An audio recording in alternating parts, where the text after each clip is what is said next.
Hi friends, நம்ம fish டேங்க்கு பார்த்திங்கன்னா ரொம்ப நாளாச்சு பார்த்து. ஸோ அதை வந்து நம்ம ரொம்ப நாளாச்சு க்ளீன் பண்ணியும் நமக்கு ஃபில்டர் சிஸ்டம் நல்லா ஒர்க் பண்ணுறதுனால நீட்டாகவே இருக்குது. ஆனால் ஃபிஷ்ஷஸ் கொஞ்சோண்டு ஆட் பண்ணணும். நெக்ஸ்ட் அப்டேட்டட் வீடியோவில் நம்ம வந்து ஆட் பண்ணுற வீடியோ கொடுப்போம்.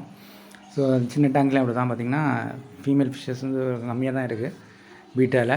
ஸோ அதுவும் கொஞ்சம் ஆட் பண்ணுவோம். ஸோ அதை அடுத்த வீடியோவில் அப்டேட் பண்ணுவோம்.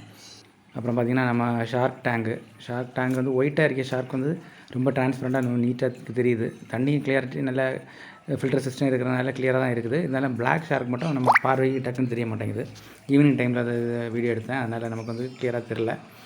ஸோ ஆனால் ஃபில்டர் சிஸ்டம் கிளியராக ஒர்க் ஆகுது. பார்த்திங்கன்னா ஃபில்டரில் வந்து எல்லா டஸ்ட்டும் எல்லாமே வந்து ஸ்டோர் ஆகிடுது. அதனால் தண்ணி வந்து நல்ல கிறிஸ்டல் கிளியராக இருக்குது. ஸோ ஃபில்டர் பார்த்திங்கன்னா அது பார்த்திங்களா அதில் ஸ்பாஞ்சு பார்த்திங்கன்னா உங்களுக்கு பார்த்தாலே தெரியும். ஃபில்டர் சிஸ்டம் கிளியராக ஒர்க் ஆகிட்ருக்கிறதோட அதோட விளைவு தான் வந்து பார்த்திங்கன்னா ஸ்பாஞ்சு வந்து பார்த்திங்கன்னா ஓரளவுக்கு அழுக்கு எல்லாத்தையுமே எடுத்து வச்சுக்கிச்சு. நம்ம அப்பப்போ இந்த ஸ்பாஞ்சை மட்டும் க்ளீன் பண்ணி வச்சா போதும். ஸோ தண்ணி வந்து கிளியராக இருக்கும். ஸோ அதே மாதிரி தான் அலிகேட்டர் டேங்கோட ஃபில்டர் சிஸ்டமும் வந்து பார்த்திங்கன்னா நீட்டாக இருக்குது. ஸோ அதுலேயும் வந்து பார்த்திங்கன்னா தண்ணி கிளியராக இருக்குது. ஆனால் அலிகேட்டர் வந்து தண்ணி கலரில் எழுதிக்கிறனால நமக்கு டக்குன்னு பார்க்க முடியும். ஃபில்டர் நீட்டாக இருக்கிறனால பார்த்திங்கன்னா ஒயிட் கலர் ஷார்க் கிளியராக தெரியுது. ஓகே ஃப்ரெண்ட்ஸ், வீடியோ பிடிச்சிருந்தா லைக் பண்ணுங்கள். நம்ம சேனலை சப்ஸ்கிரைப் பண்ணுங்கள். Thank you friends.